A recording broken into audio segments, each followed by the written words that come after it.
And one of the most common experiences is the struggle of parents to find the best and earliest care for their children. The law requires that our public schools serve our children with special needs, but often the results fall far short of the service that they need and that they deserve.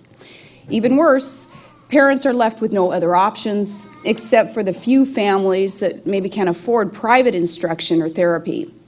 And many of you parents here, you've been through the drill. You sit down with teachers and counselors to work out the IEP, the individual education plan for your child.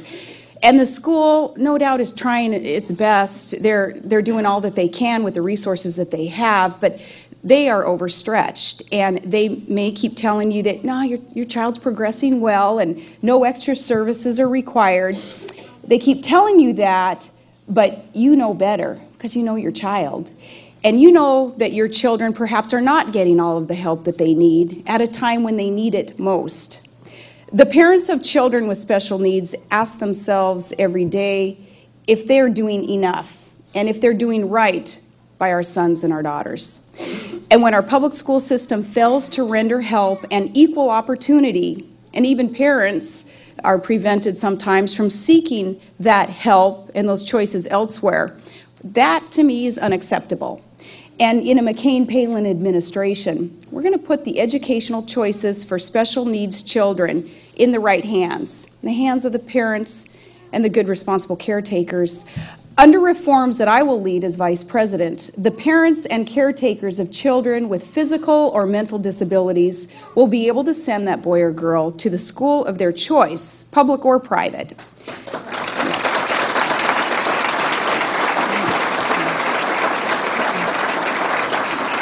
Under our reforms that we'll talk about, federal funding for every special needs child will follow that child. Some states have begun to apply this principle already, thankfully, as in Florida's McKay Scholarship Program.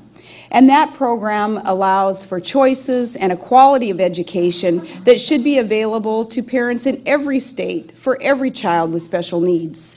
And this process should be uncomplicated and quick and effective because early education can make all the difference. And no barriers of bureaucracy should stand in the way of serving our children with special needs. And that's why John and I will direct the Department of Education to clarify the statute administratively. And we'll make explicit that when state funds are portable, that federal funds are fully portable. And we're going to make sure that parents have choices and children receive the education that they desire, that they deserve for their children.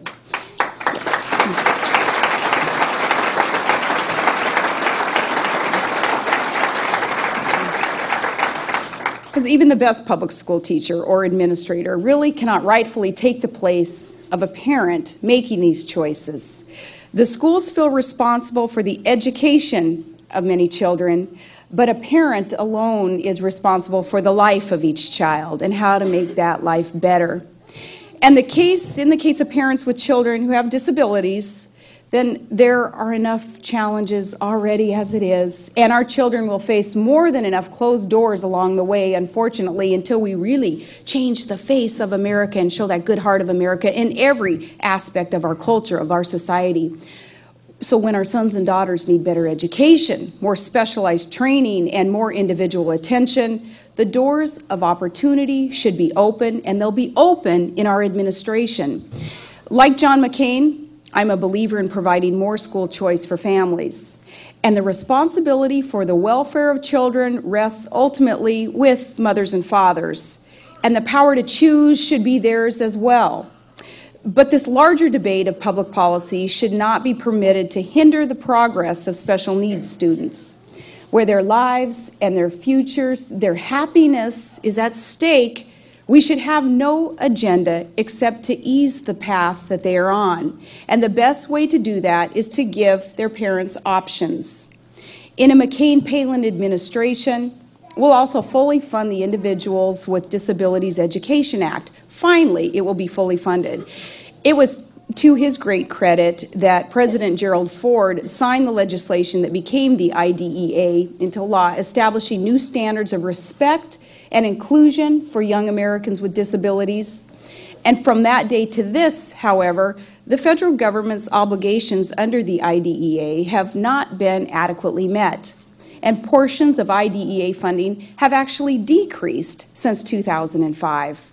The size of the government is growing, the federal budget is growing, of course, and yet that aspect, that portion of the budget has actually been shrinking since 2005. So this is a matter of how we prioritize the money that we spend. The public dollars that we already have and are spending, this is a matter of reprioritizing. We've got a $3 trillion budget in this country, and Congress spends some $18 billion on earmarks for their political pet projects, and that right there is more than the shortfall to fully fund IDEA. Where does a lot of that earmark money end up anyway?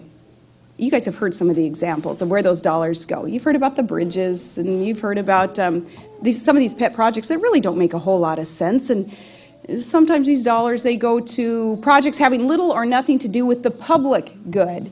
Things like fruit fly research in Paris, France. I kid you not. Or a public policy center named for the guy who got the earmark. In our administration, you're going to see reprioritization there. You're going to see reform and refocus. And we're going to get our federal priorities straight and fulfill our country's commitment to give every child opportunity and hope in life. And for many parents of children with disabilities, the most valuable thing of all is information.